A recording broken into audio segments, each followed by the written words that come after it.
जय श्री हरि, जय गंगा मैया। भक्तों, आज हम बात करने जा रहे हैं माघ मास की सबसे पावन और पुण्यदायी तिथि माघ पूर्णिमा के बारे में। शास्त्रों में कहा गया है कि माघ पूर्णिमा के दिन किया गया स्नान, दान, जप और व्रत हजारों योगों के बराबर फल देता है। यह दिन देवताओं का प्रिय दिन माना गया है। इस दिन गंगा स्नान, विष्णु पूजा, कथा श्रवण और दान का विशेष महत्व है। मान्यता है कि इस दिन समय देवता पृथ्वी पर आकर गंगा स्नान करते हैं। आज की इस कथा में हम जानेंगे माघ पूर्णिमा का महत्व, व्रत विधि, पौराणिक कथा, दान का फल और कैसे यह व्रत जीवन के कष्टों को दूर करता है। तो आइए श्रद्धा और विश्वास के साथ कथा आरंभ करते हैं। हिंदू धर्म में माघ मास को अत्यंत पवित्र माना गया है। इस पूरे महीने में प्रातःकाल स्नान और भगवान का स्मरण करने से मनुष्य के पाप नष्ट होते हैं।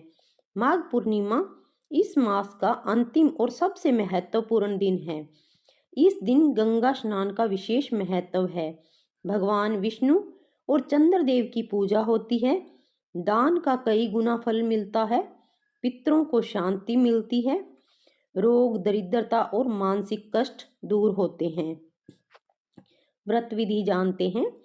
माघ पूर्णिमा के दिन प्रातः ब्रह्म मुहूर्त में उठें। स्नान से पहले संकल्प लें, मैं श्रद्धा से माघ पूर्णिमा व्रत कर रहा हूँ या कर रही हूँ। भगवान विष्णु कृपा करें।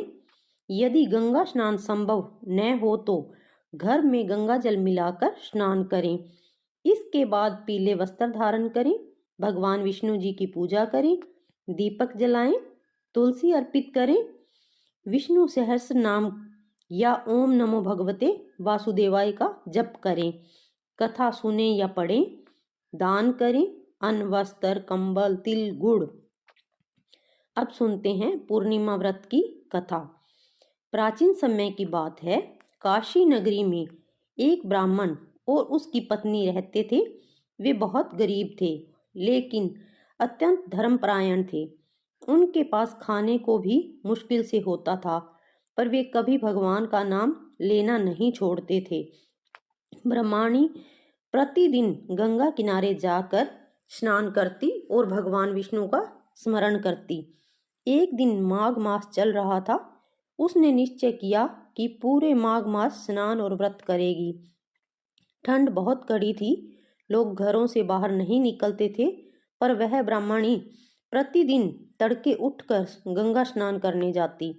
एक दिन रास्ते में उसने देखा एक बूढ़ा साधु ठंड से कांप रहा है।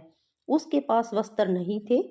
ब्राह्मणी के पास खुद केवल एक ही शाल थी।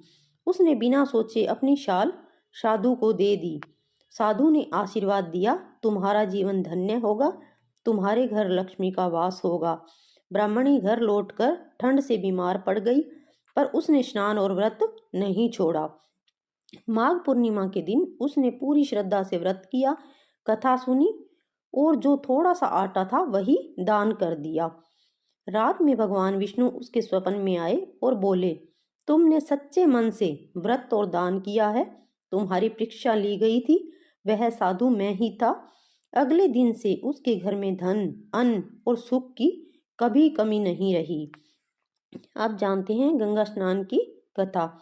एक और कथा के अनुसार देवताओं ने भगवान विष्णु से पूछा, पृथ्वी पर मनुष्यों के पाप कैसे दूर हों। भगवान ने कहा, माघ मास में जो मनुष्य गंगा स्नान करेगा उसका मन और कर्म दोनों शुद्ध होंगे। माघ मास के दिन देवता समय गंगा में स्नान करने आते हैं, इसलिए इसे देव स्नान भी कहा गया है। अब जानते हैं दान का विशेष महत्व। माघ पूर्णिमा पर इन चीजों का दान विशेष फलदायी है। तिल, गुड़, कंबल, अन्न, घी, वस्त्र, पुस्तकें, जूते, चप्पल जरूरतमंदों को दान हमेशा श्रद्धा से करें, दिखावे से नहीं। व्रत का फल, जो भक्त माघ पूर्णिमा व्रत करता है उसके पाप नष्ट होते हैं, पितरों को शांति मिलती है, घर में सुख समृद्धि आती है, रोग दूर होते हैं, मन शांत होता है, भगवान विष्णु की कृपा मिलती है। शास्त्र कहते हैं, जो व्यक्ति माघ पूर्णिमा की कथा सुनता या सुनाता है, उसके जीवन के संकट दूर होते हैं और उसे आध्यात्मिक उन्नति मिलती है। तो भक्तों, यह थी माघ पूर्णिमा व्रत की पावन कथा। यदि श्रद्धा, विश्वास और दया भाव से यह व्रत किया जाए तो भगवान विष्णु और गंगा मैया की कृपा अवश्य मिलती है। याद रखिए, सिर्फ स्नान ही नहीं, मन का शुद्ध होना आवश्यक है। दान सिर्फ वस्तु का नहीं, भाव का होना चाहिए। सब मिलकर बोलिए, गंगा मैया की जय, भगवान विष्णु की जय, माघ पूर्णिमा महिमा की जय।